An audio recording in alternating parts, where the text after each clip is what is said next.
जय सर।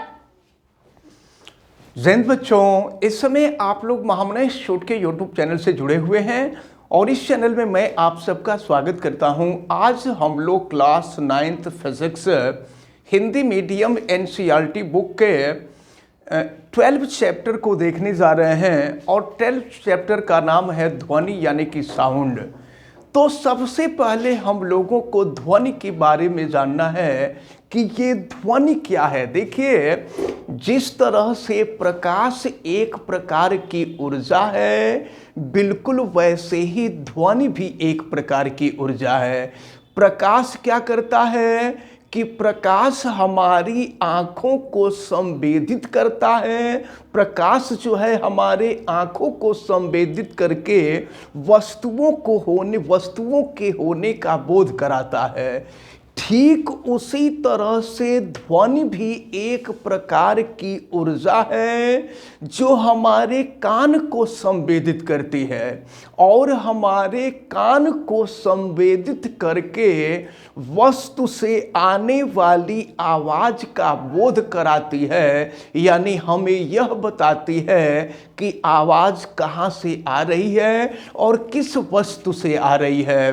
तो ये आप अच्छी तरह से याद रखे रहिएगा कि ध्वनि भी एक प्रकार की ऊर्जा है और यह यांत्रिक ऊर्जा है। यह जो है यांत्रिक ऊर्जा है। यांत्रिक ऊर्जा का क्या मतलब? भाई, ऊर्जा है तो वह अपने साथ साथ एक स्थान से दूसरे स्थान तक ऊर्जा को ले जाने का कार्य करती है। तो इसी तरह से ये जो ध्वनि है, ध्वनि के माध्यम से भी ऊर्जा एक स्थान से दूसरे स्थान तक जाती है। देखते हैं, जब किसी व्यक्ति से आप बिल्कुल मधुर आवाज से बात करते हैं तो वह व्यक्ति बिल्कुल प्रसन्नचित होकर के आपसे बात करता है, और अगर बहुत आवेश में होकर के डांट करके बात करते हैं तो आपके शरीर से ऊर्जा निकलती है और वो ऊर्जा निकल करके उस व्यक्ति के शरीर में जाती है, जिससे वह व्यक्ति आवश्यकता से अधिक संवेदित हो जाता है। तो कहने का मतलब हमारा ये है कि ध्वनि भी एक प्रकार की ऊर्जा है और यह एक स्थान से दूसरे स्थान तक जाती रहती है। अब इसके बाद हम लोग देखें कि ध्वनि का उत्पादन कैसे होता है। तो सीधी सी बात है, यानी प्रोपेगेशन ऑफ साउंड हम देखें, ध्वनि का उत्पादन कैसे होता है। जब कोई भी वस्तु, या ऐसे कह लीजिए कि सामान्यतया जब धातुएं आपस में टकराती हैं तो धातुओं के टकराने से होता यह है कि वायुमंडल में एक प्रकार का विक्षोभ उत्पन्न होता है और वही विक्षोभ ध्वनि के रूप में एक स्थान से दूसरे स्थान तक जाता है। तो ये आप याद रखे रहेंगे कि जिस तरह से प्रकाश तरंग की तरह व्यवहार करता है, उसी तरह से ध्वनि भी तरंग की ही तरह व्यवहार करती है। अब इसके बाद हम लोगों को ये देखना है कि ध्वनि का संचरण कैसे होता है, यानी साउंड का कन्वेक्शन कैसे होता है। ध्वनि एक स्थान से दूसरे स्थान तक कैसे चलती है। एक चीज हम आपको बता दें कि देखें, ध्वनि को एक स्थान से दूसरे स्थान तक जाने के लिए माध्यम की आवश्यकता होती है। इसको चल करके हम आगे सिद्ध करेंगे, लेकिन ये हम आपको बता दें कि माध्यम ठोस भी होता है, द्रव भी होता है, गैस भी होता है। ठोस माध्यम में भी ध्वनि एक स्थान से दूसरे स्थान तक चलता है, द्रव में भी ध्वनि एक स्थान से दूसरे स्थान तक चलता है, और गैसीय माध्यम में भी ध्वनि एक स्थान से दूसरे स्थान तक चलता है। लेकिन सामान्यतया ध्वनि को चलने के लिए जो माध्यम हम लोग प्रयोग करते हैं वो वायु होता है। चूंकि हम लोग वायु में ही रहते हैं और बोलते हैं तो हमारी आवाज़ जो होती है वो वायु से ही होकर के चलती है। तो अब जरा ध्यान पूर्वक देखें, सपोज कीजिए यह एक वायु का माध्यम है और ध्वनि हम उत्पन्न कर रहे हैं। तो आप जानते हैं कि वायु जो होता है ढेर सारी गैसों का मिश्रण होता है। यहाँ पर चारों तरफ गैसें फैली हुई हैं। जब हम बोलते हैं तो होता ये है कि माध्यम में एक जगह माध्यम के जितने कण होते हैं, या कह लीजिए वायु के जितने अणु या वायु के जितने कण होते हैं, उनमें एक जगह संपीड़न होता है और फिर विरलन होता है। संपीड़न और विरलन का क्या मतलब हुआ? तो देखिए, होता यह है कि जब ध्वनि चलने लगती है तो संपीड़न में होता ये है कि माध्यम के जो अणु होते हैं, गैस के जो अणु होते हैं, वो एक जगह इकट्ठा हो जाते हैं। और इसके बाद एक जगह ऐसा होता है जहां गैस के अणु बहुत दूर दूर होते हैं। फिर क्या होता है? इसके बाद फिर जो है गैस के अणु एक जगह इकट्ठा हो जाते हैं और फिर एक जगह दूर दूर रहते हैं और फिर ये इकट्ठा हो जाते हैं। ये क्रिया जो है तब तक चलती रहती है जब तक कि आवाज़ जो ध्वनि स्रोत था, ध्वनि स्रोत माने जहाँ से ध्वनि उत्पन्न हुई थी और जिस व्यक्ति को ध्वनि सुननी थी, जब तक यह ध्वनि एक स्थान से दूसरे स्थान तक नहीं चली जाती, तब तक यह क्रिया होती रहती है। तो अब जरा समझ लीजिए कि संपीड़न और विरलन क्या है। संपीड़न में होता यह है कि गैस के जितने भी अणु होते हैं, चूंकि जब हम बोलते हैं तो ध्वनि तो दिखाई देती नहीं है, लेकिन ये जो पूरा वातावरण है, इस पूरे वातावरण में जो वायु उपस्थित रहता है, इसमें जब हम बोलते हैं तो पहले वायु या माध्यम के जो कण होते हैं वो एक जगह इकट्ठा हो जाते हैं। तो एक जगह इकट्ठा हो जाते हैं, उससे होता ये है कि हमारे द्वारा जो ध्वनि ऊर्जा दी गई थी, ये ध्वनि ऊर्जा यहाँ आकर के इकट्ठा हो जाती है। तो जब ध्वनि ऊर्जा एक जगह इकट्ठा हो जाती है तो इसी को हम कहते हैं संपीड़न, या इंग्लिश में कहते हैं कंप्रेशन। तो कंप्रेशन को हम कंप्रेशन को सी से प्रदर्शित कर दिया करते हैं। और इसके बाद क्या होता है, यहाँ पर ध्वनि की पूरी ऊर्जा एकत्रित हो गई थी। अगले क्षण होता ये है कि ये ध्वनि की ऊर्जा धीरे धीरे निकल करके, देखिए जब ध्वनि एक स्थान से दूसरे स्थान तक चलती है ना, तो माध्यम के कणों में किसी प्रकार का कोई परिवर्तन नहीं होता है। जो माध्यम के कण यहाँ थे, माध्यम के कण वो वहीं रहते हैं, यानी माध्यम के कण गति नहीं करते हैं, या ऐसे कह लीजिए कि माध्यम के कण एक स्थान से दूसरे स्थान तक नहीं जाते हैं। इसमें होता सिर्फ ये है कि जब हम बोलते हैं तो माध्यम के कण जहाँ पर इकट्ठा हुए रहते हैं, वहाँ पर उनकी ऊर्जा बहुत अधिक हो जाती है और फिर यह ऊर्जा धीरे धीरे निकल करके समीप के जो दूसरे अणु होते हैं, समीप के दूसरे अणुओं में ऊर्जा जाती है। चूंकि यहाँ पर गैस के अणु दूर दूर होते हैं, इसलिए यहाँ पर विरलन होता है। तो समझ लीजिए, जहाँ गैस के अणु पास पास होते हैं उनको संपीड़न कहते हैं, और जहाँ गैस के अणु दूर दूर होते हैं इसको विरलन कहते हैं, रेयरफैक्शन कहते हैं, और इसलिए इसको हम आर से प्रदर्शित करते हैं। तो फिर क्या होता है, यहाँ की ऊर्जा निकल करके यहाँ आई, फिर यहाँ की ऊर्जा निकल कर यहाँ आई, फिर यहाँ आई, और इस तरह से ध्वनि एक स्थान से धीरे धीरे धीरे धीरे आगे बढ़ती जाती है और यह तब तक चलती रहती है। या दूसरे शब्दों में कह लीजिए कि ये संपीड़न विरलन तब तक होता रहता है, ये संपीड़न और विरलन तब तक होता रहता है जब तक कि वह ऊर्जा जा करके आपके कान में समाहित नहीं हो जाती है, यानी जब तक वह बात आपको अच्छी तरह से सुनाई नहीं दे देती है। तो इस प्रकार ध्वनि एक स्थान से दूसरे स्थान तक जाने का कार्य करती है अब हमको यह देखना है कि क्या ध्वनि को एक स्थान से दूसरे स्थान तक जाने के लिए हमको माध्यम की आवश्यकता होती है, यानी ध्वनि बिना माध्यम का चलता है कि नहीं चलता है। तो देखें, इसके लिए किया गया कि एक छोटा सा प्रयोग किया गया था। इस छोटे से प्रयोग में क्या किया गया था कि एक बेल जार लिया गया था। बेल जार का मतलब एक बड़ा सा जार होता है, एक बड़ा सा जार था और यहाँ इसको ऊपर से बंद करने के लिए सिस्टम था।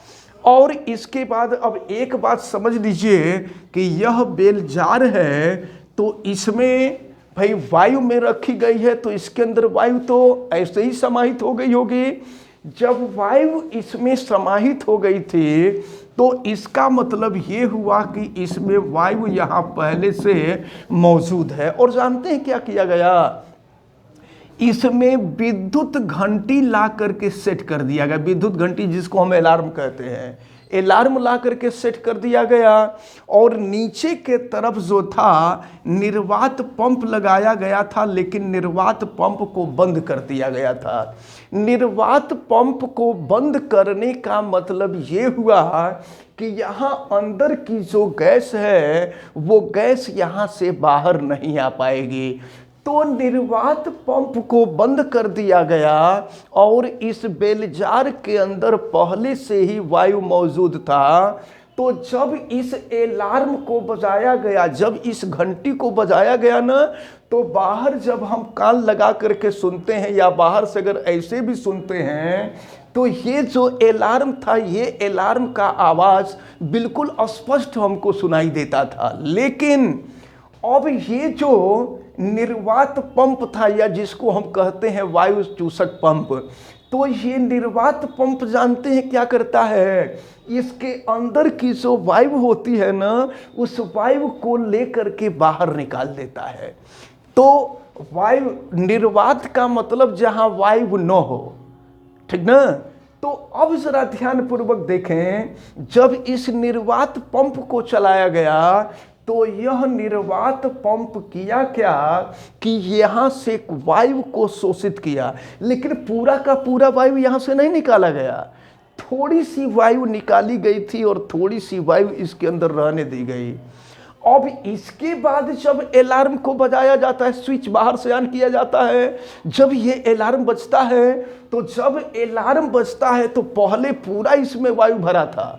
जब इसके अंदर पूरा वायु भरा था तो आवाज़ बड़ी तेज सुनाई दे रही थी, लेकिन जब इसमें से कुछ वायु को बाहर निकाल दिया गया और इसके बाद जब अलार्म बज रहा है, तो यह आवाज़ पहले से कुछ कम हो जाती है, ध्वनि की तीव्रता पहले से कुछ कम हो जाती है। और इसके बाद जानते हैं क्या किया गया, ये जो वायु चूसक पंप था, इस वायु चूसक पंप से अंदर की संपूर्ण वायु को निकाल दिया गया।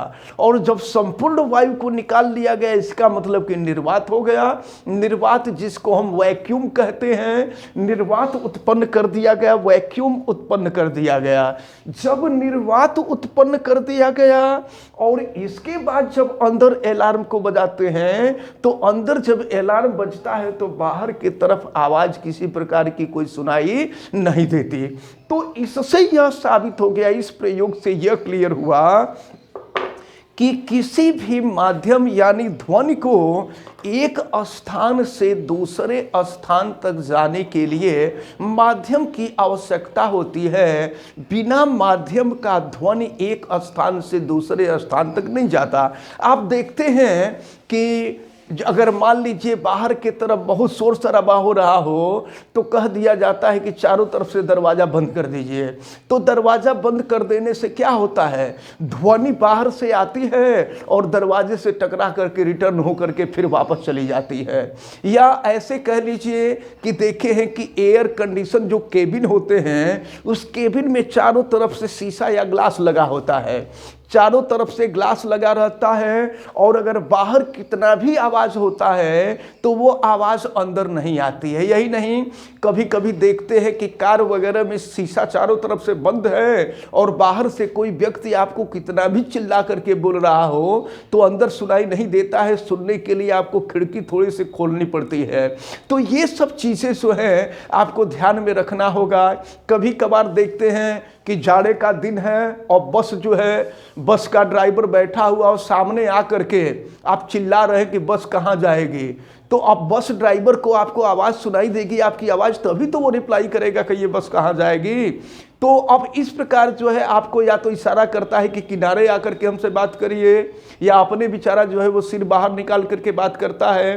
तो कुल मिला करके कहने का मतलब हमारा यह है कि ध्वनि को एक स्थान से दूसरे स्थान तक जाने के लिए माध्यम की आवश्यकता होती है। वैसे हम आपको ये भी बता दें कि अभी हमने बताया कि ध्वनि जो होती है यांत्रिक तरंग होती है, और यांत्रिक तरंग किसे कहते हैं? वह तरंग जो अपने साथ एक स्थान से दूसरे स्थान तक ऊर्जा लेकर के जाती है, उसे हम यांत्रिक तरंग कहते हैं। और यांत्रिक तरंगें दो प्रकार की होती हैं, जिनमें पहली तरंग जो होती है वह अनुप्रस्थ तरंग होती है, और दूसरी जो तरंग होती है वो होती है अनुदैर्ध्य तरंग। तो अनुप्रस्थ तरंग क्या है और अनुदैर्ध्य तरंग क्या है, और इसके बाद हम लोग देखेंगे कि ध्वनि क्या है, ध्वनि अनुप्रस्थ तरंग है कि अनुदैर्ध्य तरंग है। तो देखें अनुप्रस्थ तरंग के बारे में समझिए। जैसा कि हमने आपको बताया कि तरंग को एक स्थान से दूसरे स्थान तक चलने के लिए माध्यम की आवश्यकता होती है। तो जानते हैं क्या होता है? जब ध्वनि तरंग, ऐसे कह लीजिए हम तरंग की बात अभी कर रहे हैं कि हम आपको अनुप्रस्थ तरंग की बात कर रहे हैं। वे तरंगे और तरंग के संचरण की दिशा होती है। तरंग के संचरण की दिशा माने तरंग किस दिशा में चल रही है, और माध्यम के कण होते हैं, माध्यम के कण जो वायु वगैरह हमने आपको बताया। तो वे तरंगे जिनमें माध्यम के कण तरंग संचरण के दिशा के लंबवत कंपन करते हैं। तरंग संचरण के दिशा के लंबवत का मतलब क्या? तरंग को चलना है इधर, और माध्यम के जो कण होते हैं ये ऐसे ऊपर नीचे गति करते हैं। तो इन प्रकार की तरंगों को हम अनुप्रस्थ तरंगे कहते हैं। जैसे आप देखे होंगे कि अगर पानी में हम हाथ हिला करके छोड़ दें तो उसमें तरंगे जो चलती हैं पानी के अंदर, वो अनुप्रस्थ तरंगे होती हैं। तो अनुप्रस्थ तरंगे सदैव माध्यम के सतह पर उत्पन्न होती हैं। लेकिन हम लोगों को पढ़ना है अनुदैर्ध्य तरंग के बारे में। तो अनुदैर्ध्य तरंग क्या होती है?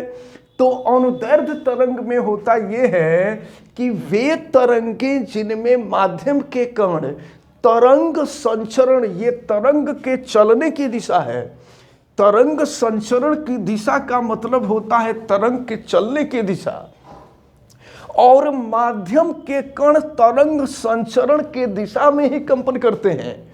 वे तरंगे जिनमें माध्यम के कण तरंग संचरण के दिशा में ही कंपन करती है, इस प्रकार की तरंगों को हम अनुदैर्ध्य तरंगे कहते हैं।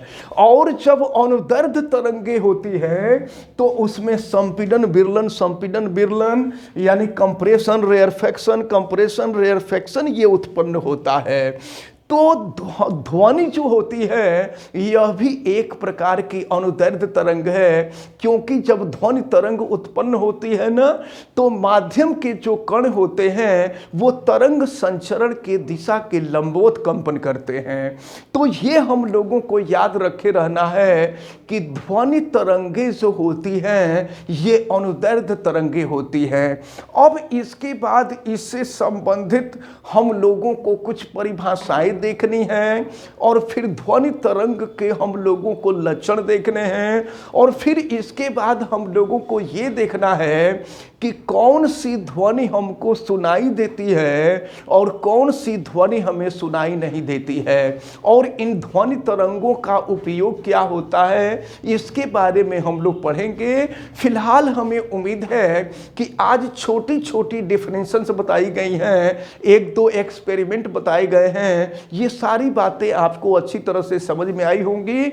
आप वीडियो को लाइक ज़रूर कीजिएगा और अगर आप चैनल पे नए हैं तो चैनल को सब्सक्राइब भी कर लीजिए, बेल आइकन को भी प्रेस करें और अगर किसी प्रकार की कोई दिक्कत समझ में आती है तो आप हमें कमेंट करके ज़रूर बताएं। आप सभी लोगों का बहुत बहुत धन्यवाद। जय हिंद।